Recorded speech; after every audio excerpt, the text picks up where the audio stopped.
Hello, Buckaroo Banzai? You a messenger? What you got here? No, wait a minute. I need to see Buckaroo Banzai in person. My name is John Parker. Identify yourself, nah? Blue Blazer regular, Pinky Carruthers. Sorry, John, everybody needs see Buckaroo. Later.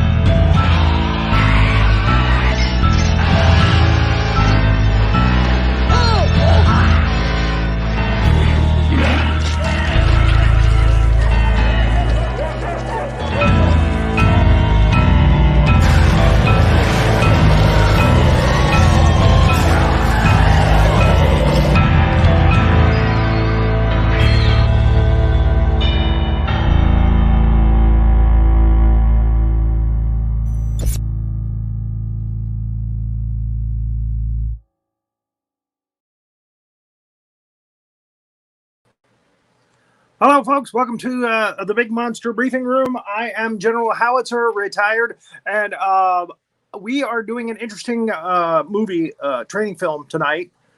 This show, I should say, Frankenstein Conquers the World, starring Nickadams, the Rebel. But first, before we get into that, let us bring up my able-bodied assistants, Major Hazzard and Master Sergeant Havoc. Aye, we here, Captain. I'm experiencing a little bit of some stormy weather. I can't tell you where I am, but I'm experiencing some technical difficulties due to some stormage, but I can't tell you the monster behind it. But you'll just have to wait and guess. But it's all right. I'm here now. Okay. You didn't put your makeup on again, did you? Let's move along. Let's move along, General. There's nothing to see here. There's nothing to see here. Don't get inquisitive. That one's going to hang on for a couple episodes, I think. Don't get inquisitive. Don't ask any questions. You know, this is top secret, and I'm all professional.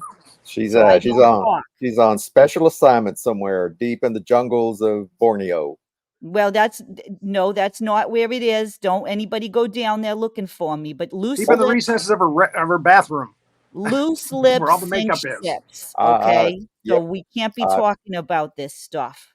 Yeah, forget what I said. She ain't nowhere in Borneo. That's not where I am. It's nowhere near where I am. Where the hell did you come up with Borneo? That's what I want to know. Don't worry about it. Why Borneo? Don't even spend any time here. I can't talk about it. All right, let's special move assignment along. That you had that's bringing back a painful memory. Let's move along. We've got a very special guest here. Well, at least you didn't notice that I forgot to put my name tag on. But yeah, I'm retired. I'm retired. A special guest here, it's important to talk about this because she knows her stuff. She knows everything from A to Z and Z to A about the subject matter, about the monster matter, and she's gonna tell us her insights. We're very lucky to have her. Anybody that's watched the show knows that our Franken expert is Jaimebennett from Raven Studios. Let's go ahead and bring her on up. There she is. She's beautiful. Hello. Look at her. Yes, indeed. Thank you. She's not on special assignment. She's got her makeup on. Yes. That's very true. She's got her lipstick on. Come on.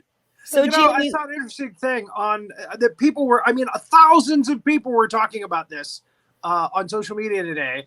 There is do you ever see the James Bond movie Moonraker? Yeah. Okay. Jaws gets clobbered when he's trying to kill Bond on a cable car. And this girl comes to his aid, as he's trying to lift huge pieces of concrete and stuff off of himself. Her name is Dolly. And they fall in love. And evidently in the original movie that you saw in the movie theaters, she had braces. And that was the gag. He has the metal teeth and she's got braces. Well, evidently, for some reason unknown, the studio digitally got rid of the braces. So now when you see the VHS, the DVD, the Blu-ray, she just got regular teeth. And I was so mystified by the fact that thousands of people were like, no, I remember seeing braces. I saw it in the movie theater. I saw braces. Yeah. That was the gag. They had a connection. Exactly. Yeah, that's why he liked her, because she's got metal in her mouth too. Yeah, it's exactly. ridiculous. It was funny. It made the audience laugh. I remember it when I saw it in the movie theater. Yeah. So evidently somebody. This is my guess now. Somebody got woke. People with braces are good people too. It was pulling that crap. And then the studio fell into pressure for maybe a couple of people complaining of, who had braces. Come on, don't make fun of our hardware. We're good, sweet people too. They digitally wiped out Dolly's, characteristic that was funny in the film. So anyway, I digress. So anyway, we're gonna do the training film Frankenstein Conquers the World with Nick Adams. Kumi Mizuno, who was also in the follow-up film to this, War of the Gargantuas, which we did earlier in our show, way back in, I think, like the first season. She's still alive. I'm not sure about that. Let me check. No, I looked it up. Yeah, she's 87 years old. And you're correct. She is still alive. She's still kicking. She's still alive. I know that must be the girl from Mothra versus Godzilla that I'm thinking of that passed away recently. And we also lost a couple of other actors from the Toho canon not long ago. So in any case, oh wow, we're starting out right away. The movie starts out in Europe, and there's wars going on. This is World War II, and we see the Frankenstein house, for lack of a better word, mansion, and he has got a heart that is still alive, beating on a solution in a trunk. Yeah, and it's the Frankenstein monster heart. So evidently, Frankenstein, the doctor, was able to dissect the monster or kill the monster and get his heart out, because the heart still lives. I'd like to see that backstory. Yeah, I was confused by this opening because I thought, wait a minute, ain't this the beginning of Captain America? Before Captain America, there was before even Matt Salinger was Captain America in the 70s or the 80s. Yeah, there was Frankenstein Conquers the World. We had this movie. Because what's coming up? Yep.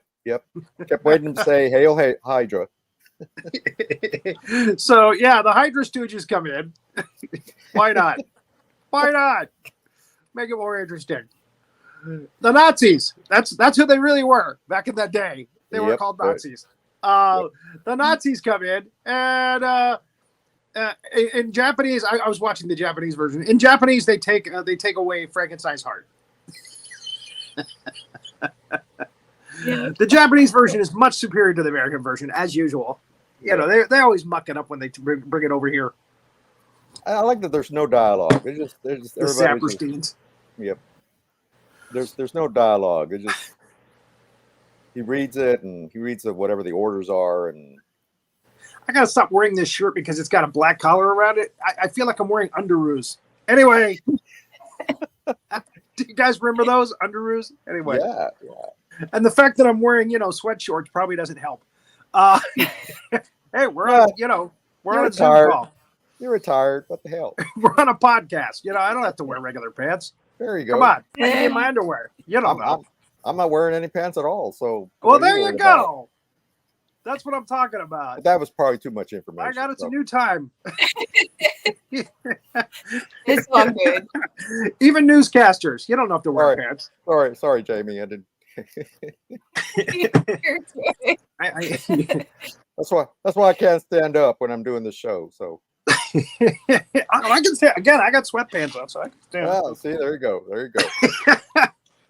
Okay. So now that I've showed my manly bulge, thanks. So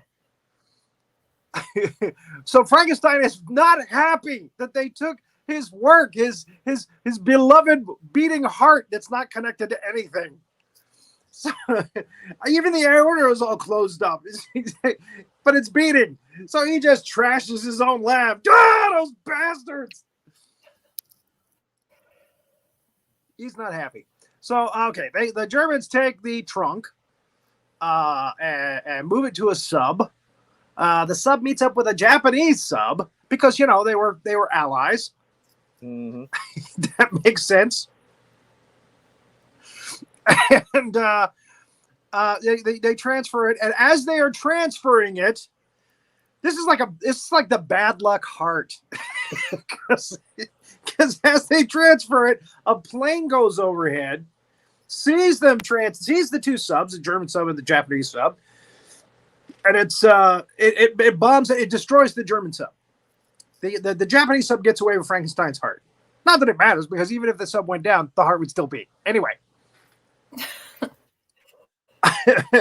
So they go off to Japan. They get away. I think the next slide is the German sub blowing up. That's my guess. No, they're moving it. They're moving it. Yeah. There we go. There you go. There's the plane. There's the explosion. Thrills and chills, folks. And that nasty old trunk of Frankenstein's. Frankenstein's trunk. That's what this movie should be called. And the Japanese are like, what's in the trunk? Why are they... We don't know. We don't know. Should we open it? They keep it a secret. Yeah, they won't tell these poor schmoes, why they're risking their lives for this nasty gnarly trunk. So they bring the trunk to a famous medical facility in Hiroshima. Yeah. Don't get ahead of me. Nope. Foreshadowing. And the guy who's like the lieutenant that delivers it, he's the lieutenant on the submarine. He's like, can I see what it is? and the doctor shows him. And the doctor shows him that it's Frankenstein's heart. He goes, oh, Frankenstein. And he's amazed. It's still beating. It's not attached to anything. What the hell? It's like the heart of rock and roll. Exactly. So after the lieutenant leaves, they don't really establish that this guy got out of the zone in time, but there it is. He comes back later in the film. But these doctors are, experimenting on the heart. So maybe a day or two has passed by, and they're experimenting on it, and then that's when they drop the Hiroshima bomb. And it just nukes the whole place. Yep. But the Frankenstein heart survives. So fast forward now. It's the mid 60s, so it's 20 years later. Maybe not quite. And it's 20 years later. So it's the Hiroshima Institute. I can't read the rest of the sign. It's in my phone, so it's Hiroshima International Institute of Radiotherapeutics. Okay, that's what I couldn't read. Therapeutics. There. Thank you for that. Yep. That's what we have you here having. Yep. Got good eyes. I'm here to read. Heart of rock and roll. That's still the line of the show, though. Yep. They pronounce it Hiroshima. What am I saying? Hiroshima? You're saying Hiroshima, which I've heard both. So it's probably Hiroshima. It's Hiroshima. Let's call the whole thing off. Hiroshima. Hiroshima. Jaimebennett, our Franken expert. I know you're not a Japan expert, but what would you call it? I would call it Hiroshima, probably. There you go. 2 for the general. Okay. So we meet this little girl who's going through chemotherapy. She ain't gonna make it. Unfortunately, most of these people don't make it. And they're trying to experiment, and they're trying to find cures for radioactive sickness, radioactive poisoning. Because hey, Godzilla, stops by every now and again, and he's very radioactive. So Nickadams, the rebel, is the main doctor here, Dr. James Bowen. And yeah, he'll always be Johnny Yuma to me. There you go. They say he had an affair with James Dean. Anyway, I probably shouldn't go there. Yeah, let's. Dennis Hopper was around. Elvis was around too. Bunch of young pretty boys. Anyway, is that why you moved to Japan? What's that? I said, is that why you moved to Japan? I gotta get out of here. You go where the work takes you. He did 2 movies while he was in Japan in '65. This was one of them. The other one was Monster Zero, which we've also done on the show. Oh yeah. Rumor has it that he and Kumi Mizuno had kind of a thing going on at the time. Yeah, she's a dish though. She was also in both movies. He had a tendency to romanticize with his female leads. So, unfortunately, he died of an overdose like a year or 2 later after this. Maybe it was a year. Yeah, he died, but he had already come back. He had already come back to the United States, and then he went to Mexico to do a film, and that's where he died. Died in Mexico. Yeah. Prescription pills. He just took too many. Yeah. So they're saying accidental suicide. Yeah. Huh? He died in '68. 68. Okay, so it was 3 years later then. All right. I know that again, War of the Gargantuas was supposed to be a sequel to this film. The brown gargantua was actually supposed to be Frankenstein. And the green gargantua was supposed to be the hand that he lost in this film, that it had gone and been dumped in the ocean or something, and then it evolved into another gargantua, a green gargantua. But that became very confusing, and they decided to just go with gargantuas. But his character was replaced by, of all people, Russ Tamblyn, who, from the Jets. Yeah. Amber Tamlin's dad, to the young people in the crowd. So in any case, I digress. So there again, the other doctor, Dr. Yuzo. Let me. Yeah, damn it. Yuzo Kawaji. Give me 1 second. Yes, Yuzo. It is Dr. Yuzo Kawaji. All right, Yuzo. I didn't want to stop at Yuzo if it was Yuzo. Something long. And that's unfortunately what I had in my other phone here with IMDb. I want to be true to what we're doing. So his name is Yuzo. Okay. Yeah. Kawaji, Dr. Kawaji. All right.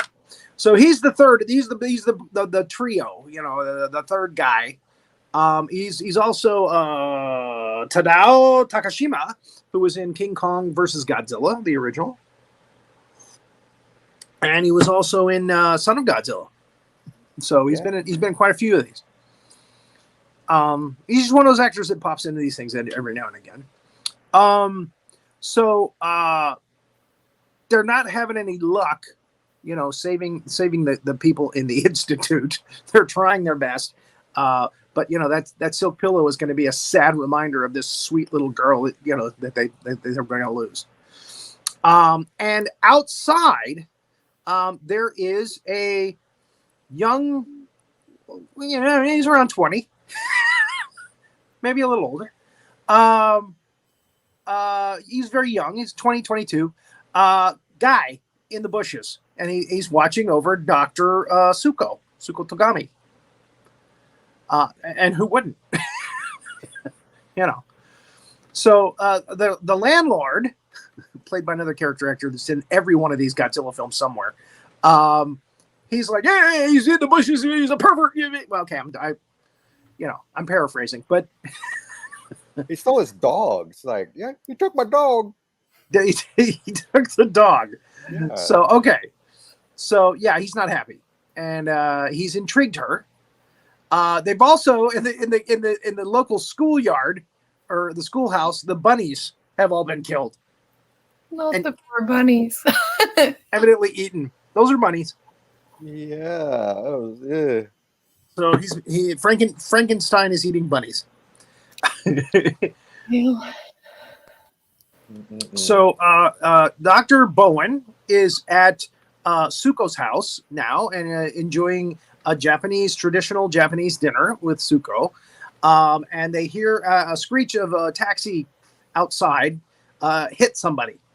So they go out to the balcony, and it's the boy who stole the dog and the bunnies. Ate the bunnies. And she throws some food down, and he gets it, and he limps off. So,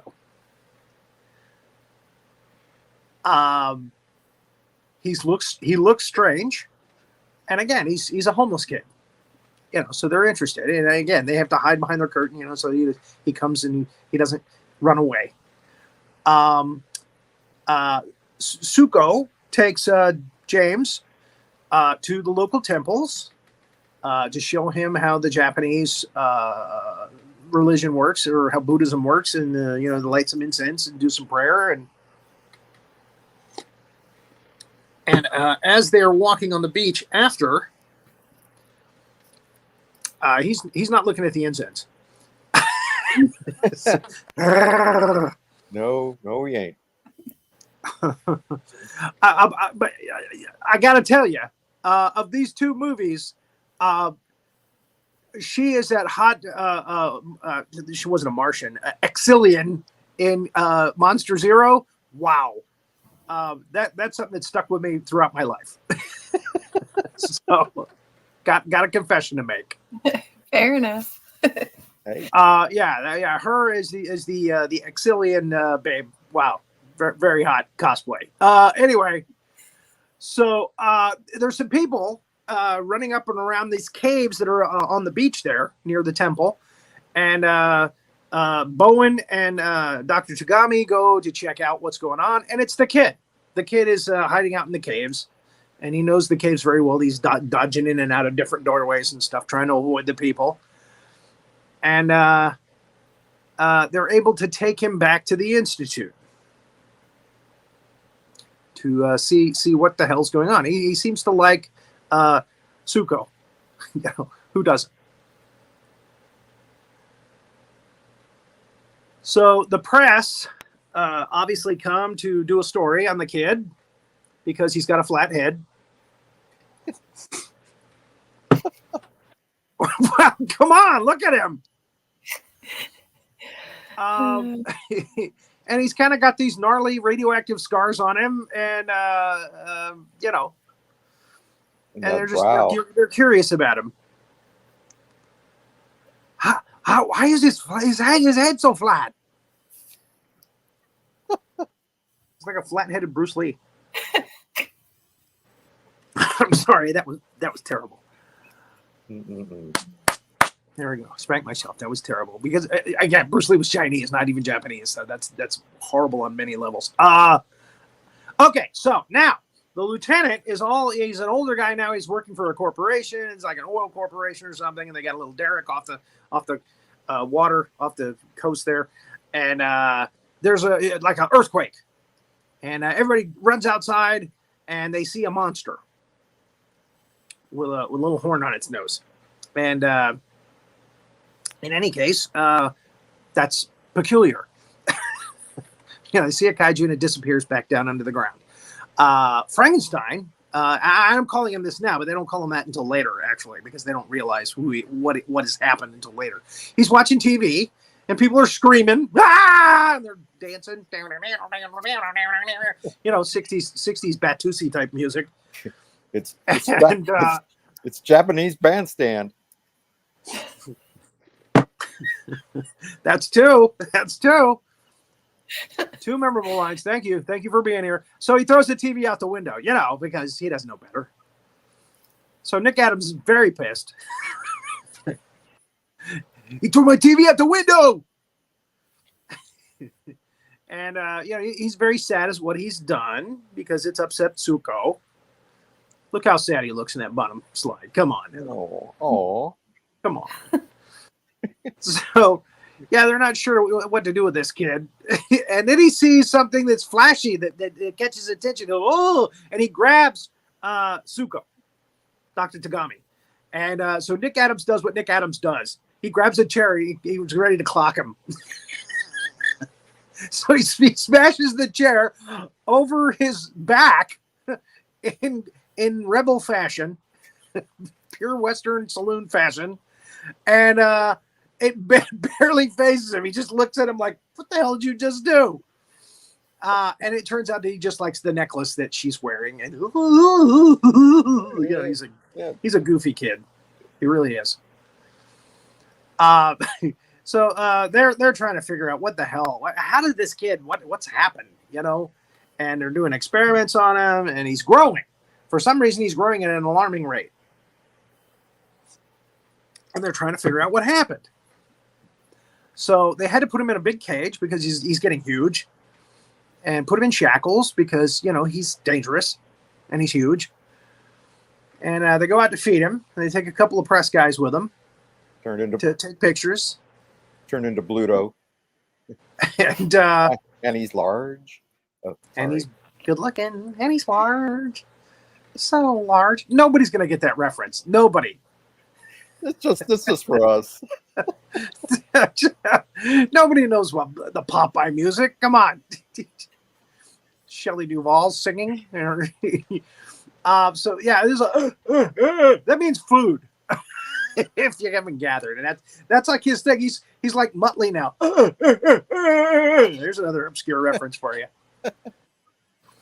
So this is when the lieutenant, who's all grown up, and saw another kaiju, decides to stop by. He's read about the kid, and the kid growing into a monster, and he goes, well, I got to tell you, I delivered the heart of the Frankenstein monster to Hiroshima just before the Hiroshima bomb. This kid might have eaten that brain, might have eaten that heart. Again, they're making huge leaps here, but that's how the script goes sometimes. So to give Dr. Yuzo something to do, they say, hey, why don't you go to Europe and see if Dr. Frankenstein is still alive, which he is. And wearing the same clothes. That's cantankerous old cuss.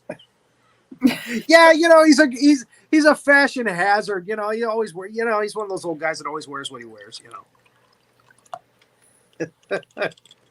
At least he cleaned them. So he comes back. He says, the Dr. Frankenstein confirmed, that the Germans took his heart, and he's not sure where they sent it, but hey. So now, Dr. Suko is at Dr. James Bowen's place. Wow, wow, wow, wow. And he's making her burgers on a hibachi. That's a good date for a foreign guy in Japan, Hey, I'm going to make you burgers and hot dogs. So Dr. Yuzo has to feed the monster. That's He's Frankensitting. He's Frankensitting. Frankensitting, yeah. And of course, a couple of, news guys. I'm guessing these guys are from the Japanese National Enquirer. Because they show up unannounced. And, and they're total a-holes the whole time that they're there. Hey, why don't we set up the lights? Hey, look at the big monster. Ah!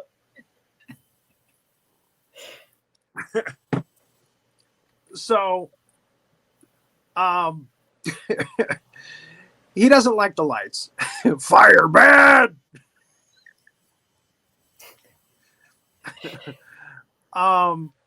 Must remember the windmill that burned up around him. So yeah, he goes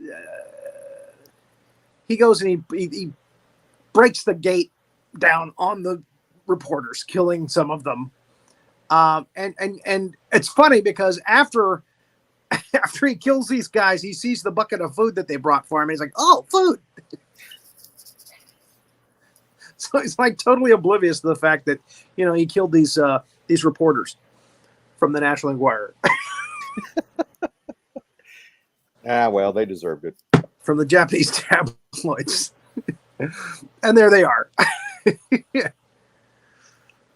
So he's just happy eating his food while these dead guys are lying around.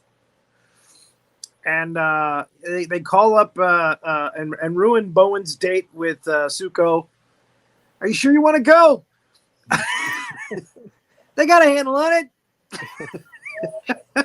I was going to make espresso. Good callback. So he finally comes out because he's eaten all the food that they left for. So it's like, what do I do now? Hey, gate's open. So he comes out and he sees everybody. He's and he runs off. And a couple hours later, he shows up at Suko's place. I mean, who wouldn't? So she's like, "Oh, you're a peeping Tom."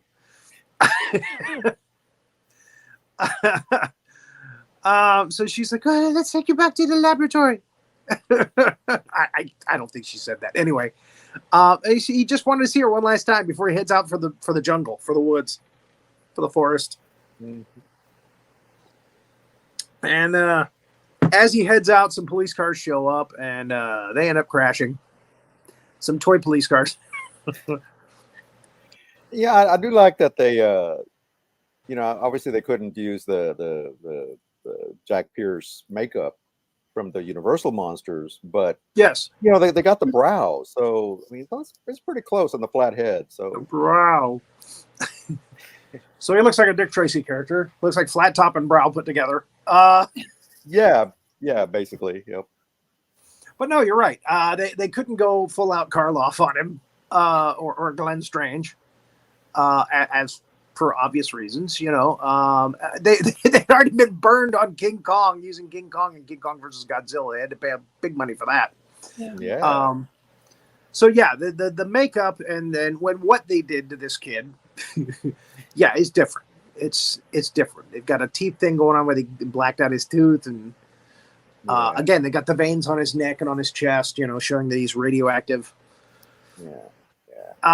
But it's enough to know. Oh yeah, this is the Frankenstein monster. But you get it. Yeah, you get it. So he looks Frankenish. He looks Frankensteinish. There you go. What would be a good adjective? I almost called you Dr. Bennett. Everybody's a doctor in this film. Dr. Bowen, Dr. Suko Tagami, Dr. Yuzo. Hey, Dr. Bennett.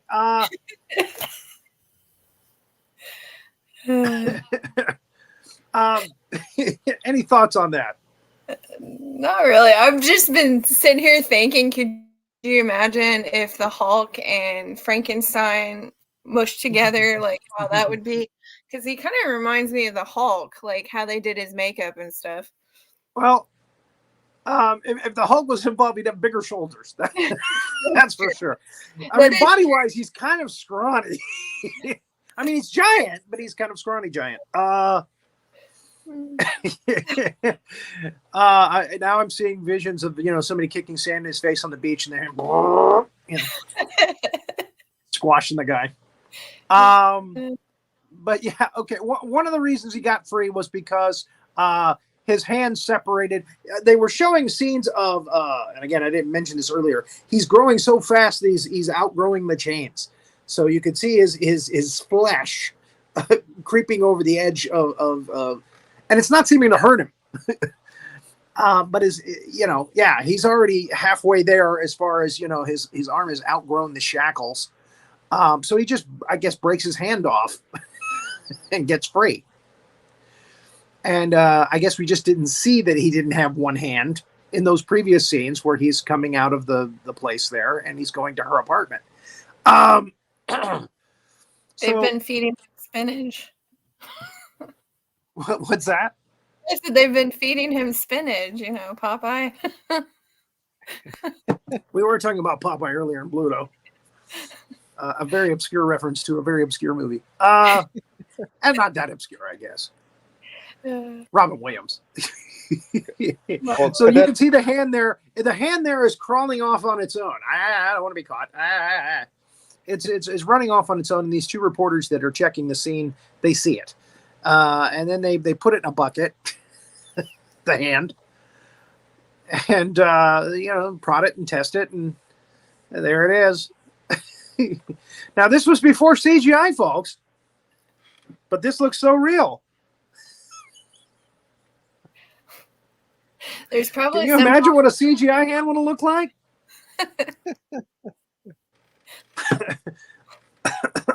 We call that a practical effect. This is the hand in a bucket practical effect. By Ronco. And it does that. Yep. Kung Fu grip. So they keep a Nevada solution, which it feeds off of. And they're happy just poking at it for a while. And let's see what happens. The heart was living by itself. Look, now the hand lives by itself too. Now, in the War of the Gargantuas film, they mentioned that cells are separated from the original creature. It can grow into another creature. So that's probably the case here. Now, some maids come in, and they find a bunch of chicken bones and feathers and things, and in a stable, I guess, or a barn, in a place, and they freak out, and and some of them are big bones, so it could be like a cow or something. Yeah.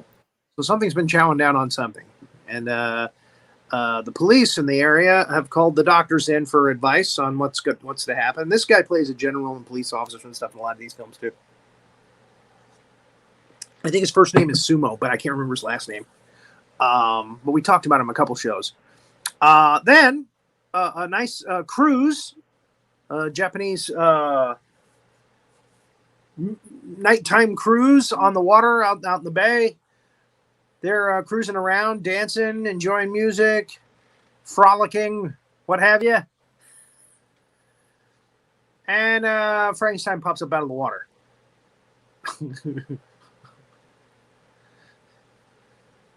Now, again, this scene is mirrored in War of the Gargantuas when they do it. But unfortunately, in that film, they have the producer's wife singing a terrible song called "The Words Get Stuck in My Throat." And you're praying that the green gargantua eats this bitch, and he doesn't. He just picks her up and then drops her. Sorry.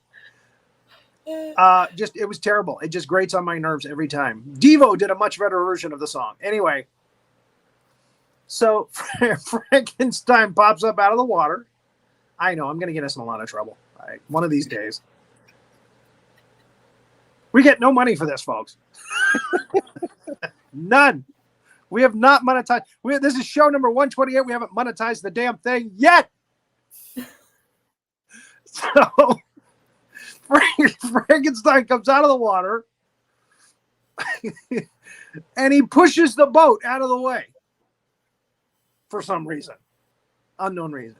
They find out later that there was like an underwater anomaly that would have sank the ship, that kind of thing, and Frankenstein helped the ship. He saved everybody. We don't find that out until way later. And he looks like, hey, you guys look like you're having fun. Hey, I'm just going to go back down in the water now.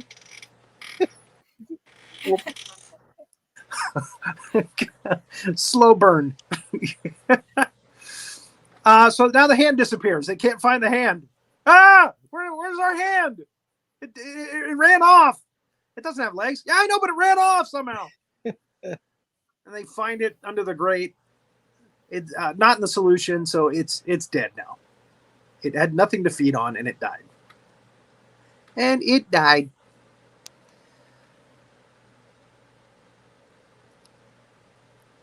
So again, by this time they figured out that the kid ate the Frankenstein heart, and he's become a giant mutant Frankenstein monster. Hey, works for me. So now he's living in the woods. He's roughing it. But he's not very smart. Okay, he's kind of a dumb Frankenstein monster. He's picking up branches, or picking up trees, I should say. They're not branches, they're trees. They're actual trees. Picking them up out of the ground, and he's hurling them at birds, trying to get food. And of course, these branches are zooming through the air and, hitting houses nearby. Trying to explain that to the insurance company. I often wondered if insurance companies in Japan have kaiju insurance. We're the only insurance company in Japan where you can, if Godzilla steps on your house, if Mothra blows away your house, we'll cover the whole thing. They wouldn't mention Frankenstein because he's a one-shot wonder. If King Ghidorah zaps your barn, we'll replace it. So this is actually kind of clever. He digs a little pit to catch a little fake fake pig, wild hog. He puts the the leaves over it and everything, the branches and the leaves over it, and then he goes and he waits, and then the military shows up, and the farmers are like, "Yeah, he just threw a tree into my house. He's right back there. He's over there." And Frankenstein's like, "Oh shit." And he runs back into the woods, and a tank comes in after him and lands in his pig pit, which I thought was pretty funny. Even though I'm a military guy and I shouldn't laugh at stuff like that, I mean, it's ironic and it's funny. So there it is. He's spinning his wheels in the pig pit. And the pig gets away. To live another day.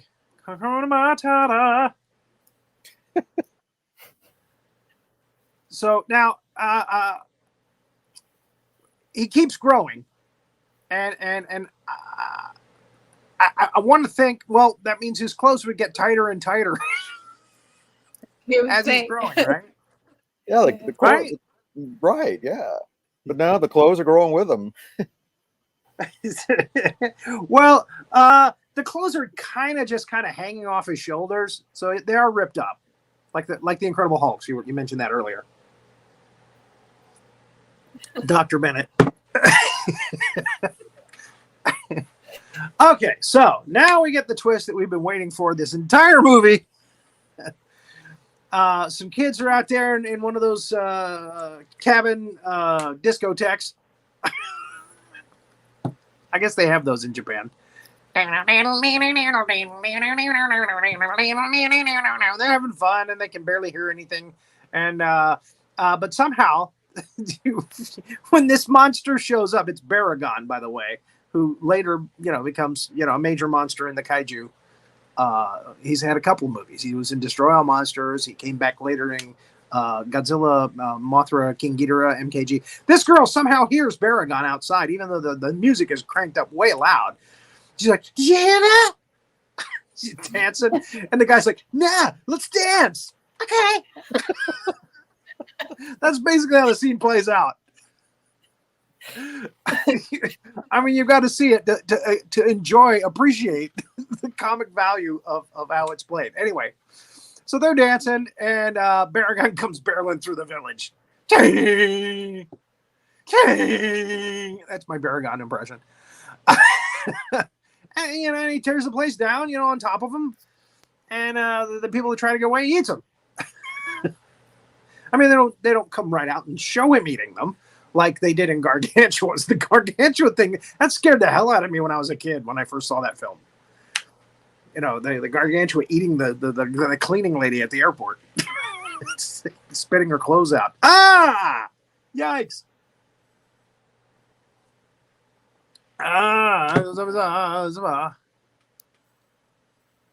It's John Duncan's here. Hello, Cadet Duncan. Welcome. So Baragon plows through. This costume actually was used quite a bit in the 60s, especially on Ultraman. They turned it in all kinds of different monsters on Ultraman. And then they came back and used Baragon for Destroy All Monsters. So the doctors come to check out the area because they say Frankenstein did it. Frankenstein's taking the heat for this. And they're like, he couldn't have done it. He doesn't eat people. What the hell? And the press are not going along with him on this. They're going, yeah, well, he's a kaiju and he's living in the woods, and that place is destroyed and there's no people, and well, there it is. That's what the headlines are going to read. Damn fake news. And man, you can't have a kaiju, a gentle kaiju. That's not possible. So they're leaving food on a trail. They're dumping food out of a helicopter on a trail for Frankenstein, and he's getting it. But Baragon's also out there eating people's pigs and chickens and stuff. this is actually kind of a comical scene because he eats all these chickens, and the next thing you see is him spitting chicken feathers. There it is. But the chicken feathers are like natural size. Either that or he found a giant chicken. It's like he ate Big Bird or something. Because there's some big feathers coming out of his mouth. Yeah. But if they were tiny feathers, we wouldn't know. I mean, we wouldn't understand. You know, is that supposed to be chicken feathers? So again, he's running amok. That's what he's doing. He's rampaging, and Frankenstein's getting blamed for it all, which is unfair. Damn it. Some other people check out this. It's not really a cave. It looks like it's like the bottom of a dam or something. It's some kind of structure, but it's big, and it is, you know, it's got a place where you can kind of hide in it. So that's where Frankenstein's hanging out. He's trying to stay away from people. Smart monster, smart kaiju. So the doctors are brought in again. We think Frankenstein's in here. And yeah, you know, Suko gets him to come out every time. But the minute he starts to show himself, yeah, the military starts firing on him. They've got this gung-ho general there. There's shoot to kill. I mean, you think after decades of shooting at these kaiju and it's not really affecting them, you think they would learn their lesson, but no.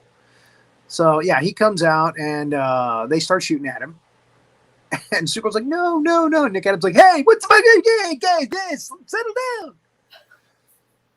And he runs away again. Run away. So they're putting their heads together trying to figure out what the hell are we going to do. And they don't know. They don't know what they're going to do because the press is saying, hey, it's Frankenstein. What other kaiju are there? They got nothing. They can't come back on it. Yeah, he's out there. And yeah, there are people dying and chickens dying. And and that's when the lieutenant shows up again. And he goes, oh, you know what? The last time I saw you when we were talking about monsters, I forgot to tell you my story about the monster I saw. You kind of neglected that little fact. So yeah, you know, way later, he finally tells him that, yeah, he saw a kaiju with a glowing nose. It was Rudolph, the red-nosed kaiju. He was coming up out of the ground. Okay. Well, thanks for stopping by. You want a little teriyaki before you go? So, okay, they go, all right, we got to go to professionals and say there's another kaiju. That's what it is. Frankenstein's taking the heat for some other kaiju that's out there. Let's go talk to some experts. And they do, and all of the experts are like, F you. I'm not backing this up. No way. So you can see it for the car there. You believe my joke. You thought I saw another monster. No. I'm kidding. No, he said, well, we tried. That's what they all say. We tried, but we're going to have to find Frankenstein before they do. So they keep dropping food on the trail because the food is disappearing. And he's hungry. He goes out there. It's easy food. He goes out there, grabs it, takes it back. He's got another cave set up now. And he's created fire. So somehow he created fire, and he's got himself a nice fire, and he's barbecuing out there. He's enjoying the life out there camping. So they decide to check. They decide to check on the places where the food has disappeared. Okay, let's check on this. And they're both wearing they're all wearing their outdoor hiking hats. This is a Japanese thing, but Nick Adams joined along for the ride. And this is when Dr. Yuzo says, "Look, it is Frankenstein. We're going to kill him, okay? It's Frankenstein. Wake up." And he starts throwing starts throwing bombs out into the fog. And that's when Baragon shows up. Ah! And he goes right for Dr. Suko. Who wouldn't?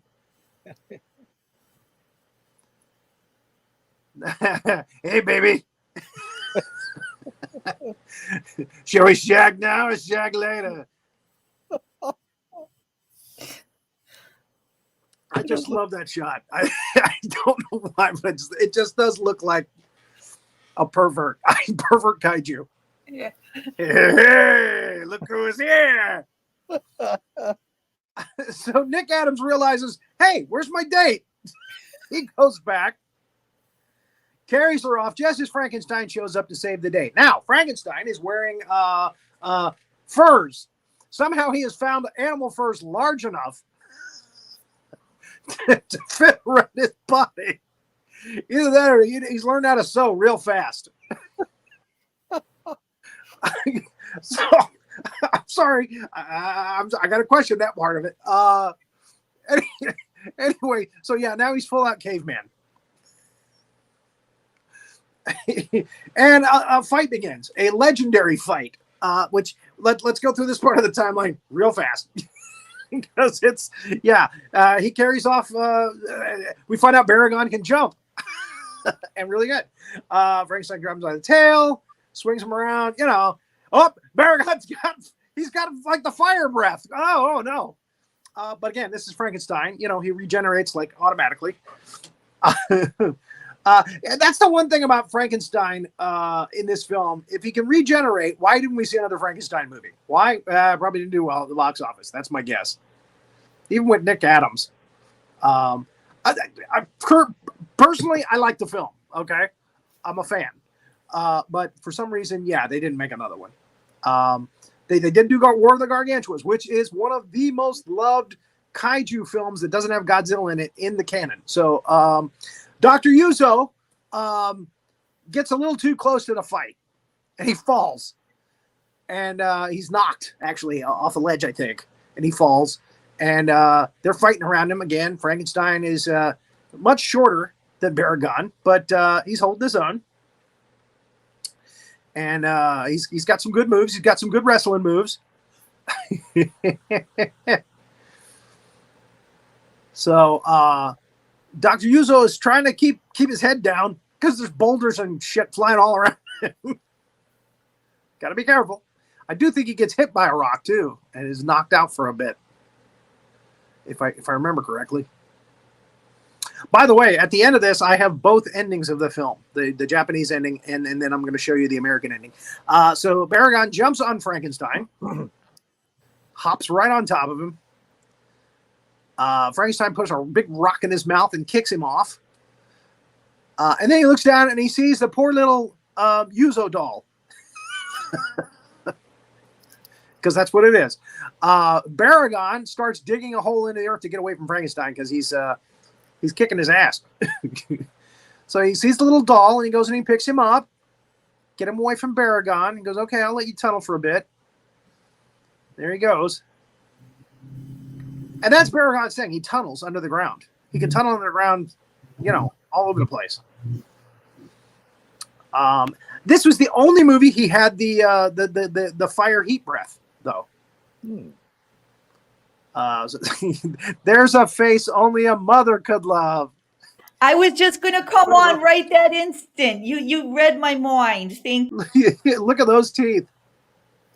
Again, I should have said that when we showed that close-up of Baragon, but he just looks so lecherous there. I just thought that would be better for that one. Anyway.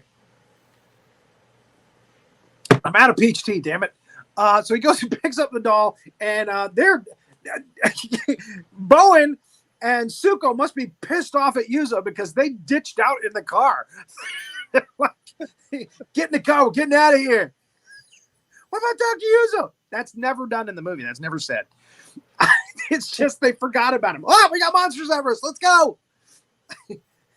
So Frankenstein steps in front of the car and goes, hey, did you forget something? he drops him down in front of the car there. They pull him into the car, and again, if I was Yuzo, I'd be like, what the What the hell? You guys left me? You guys ditched out on me when there's kaiju fighting around me? I got hit in the head with a rock. I broke my arm, damn it. The fight continues. Baragon comes out looking for him, and because I guess he decides that, yeah, it's a kid, I'll take him. But Frankenstein, again, puts up a good fight again. Baragon's flashing his heat ray around. It's not affecting Frankenstein, though.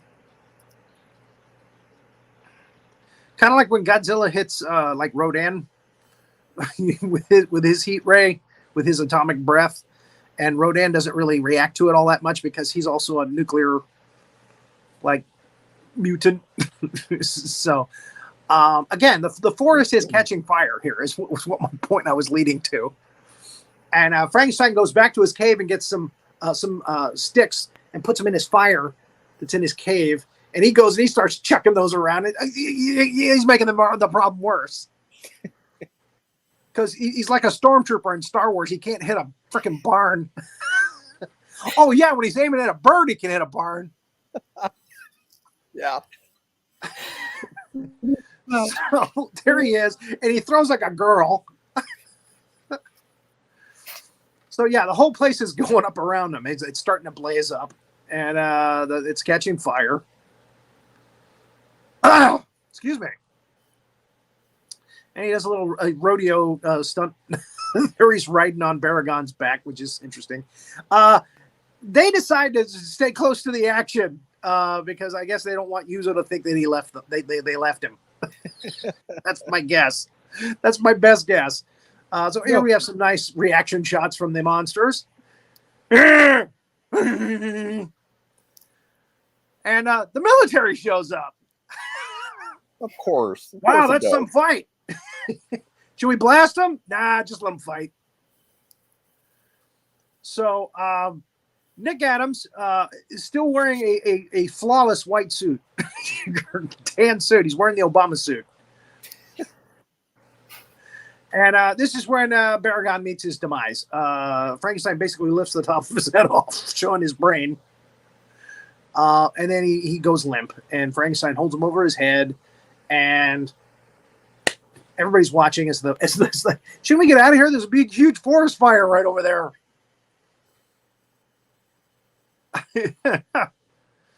Like a stormtrooper. That's right. He can't hit the broadside of a barn. So Frankenstein defiantly, and then he goes down. There's like an earthquake, and he goes down. And that's the end of the American version, the redone version for America. Now, no, go back. We got the other ending. Next slide. We go back to the scene where he rips the top of the head of Baragon off. That happens. He lifts him over his head. He throws him. He throws Baragon into a nearby lake, and it stirs a freshwater giant octopus. A giant freshwater octopus who comes out and he gets around on land pretty good on those tentacles. And he wraps up Frankenstein in his tentacles and he drags him into the water. And this is how Frankenstein dies in the Japanese version. And they watch, and again, the same thing happens. As they watch, the military ditches out and goes, okay, well, that's up. That's done. Let's go. And the three of them are just like, oh. And that's the end of the film. So the giant octopus, which was used in King Kong versus Godzilla, they figured, well, we'll kill him with that. And then they used it again. This is ironic. The giant octopus squares off with Gara, the green gargantua, at the beginning of the second film, the War of the Gargantuas. They have a fight when the octopus attacks a ship, and then Baragon, Gara basically attacks and eats the octopus. So there it is. So that's Frankenstein Conquers the World. So any last thoughts about this interesting kaiju film, which makes no absolute sense whatsoever? It's very different. Most definitely. my favorite part was the fight when Frankenstein battles Baragon. I was like, yep. That's what we were waiting for. If you're a kaiju film fan, it's a very long battle. That slideshow we went by, I said go through it quickly because it was like a 20-minute battle. Yeah, that's like 20 minutes of the film. Yeah, there's a lot of running back and forth, and and I gotta say, I actually kind of like the American ending better. I think the having the octopus come out and it's like what another thing and kind of silly. I think they were setting up the sequel with that one. They already thought, okay, we're going to set this up, and the American version is like, nah, we're just gonna kill them off. Enough monsters. Well, and again, he's Frankenstein's monsters. He's Frankenstein monster. He regenerates. So if he gets buried in an earthquake, he'll come back. But if an octopus eats him, I don't know. The octopus turns into Frankenstein. Yeah. Hey, look at that flat-headed octopus. But does it have more than 5 tentacles? Animal skins. What's that? But does it have more than 5 tentacles? That's that was no Ray Harryhausen octopus. Nope. So yeah, and they did do a sequel, but it just turned into a different movie. So with Russ Tamblyn. Yeah. Oh, there it is. All right. Well, Thursday we're going to do The Wolfman, the 2010 Benicio del Toro version, with Anthony Hopkins as Wolf Dad. I think everybody knows in the film by now. Everybody knows the spoiler. Wolf Dad. And that should be fun. And we're going to have Alan Hops, our expert on everything that's hairy. He'll be here for that. He really knows a lot about werewolves.